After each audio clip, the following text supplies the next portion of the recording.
is winding back to a simpler time with more traditional careers. So just what are these old-time crafts that don't require a college education? The cocktail bartenders, craft distillers, upscale men's barbers, and whole animal butchers, all of which are being revitalized today by a group of folks who want to turn them into more creative, more skills-based occupations. Sociologist Richard Ocejo wrote the book On the Resurgence, literally, and we have 3 benefits to joining the masters of the craft. Number 1, you can beat the digital age. A lot of jobs today are very technology driven. These more traditional jobs, which deal very directly with actual materials, these really put workers back in touch with the actual physical material aspects of work.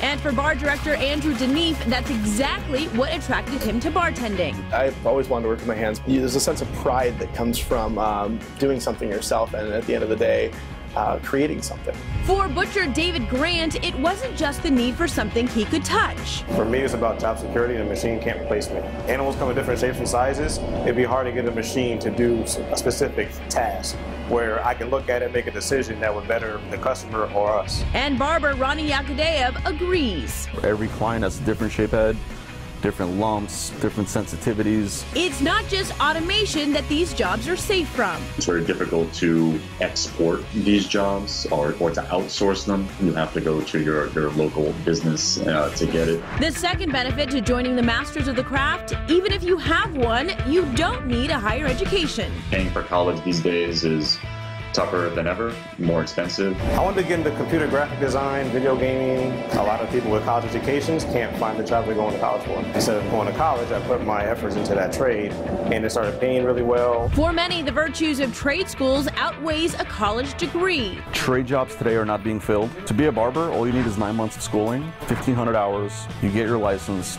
and you can work anywhere. If school's just not for you, try an old-fashioned apprenticeship. Somebody will be a barback for a certain amount of time while they learn the bartending skills. The education is on the job. You're getting paid to learn. And if you're really interested in it and you have the passion for it, you can do very well. Which leads us to our final benefit of being a master of craft, instant gratification. The consumers regularly tell them that what they just had done to them is the best version of what they've ever had before. It's called an emotional tip, and the customers get one too. I think consumers today are looking more for having a more authentic consumption experience. You know, the engagement between a bartender and their guest is ultimately one of the biggest differences between a good and a great experience. So when people see a barber pole, they feel a sense of comfort because they know what the barber pole indicates. And making the old new again is paying off for everyone. College-free careers are what's at the top of the list.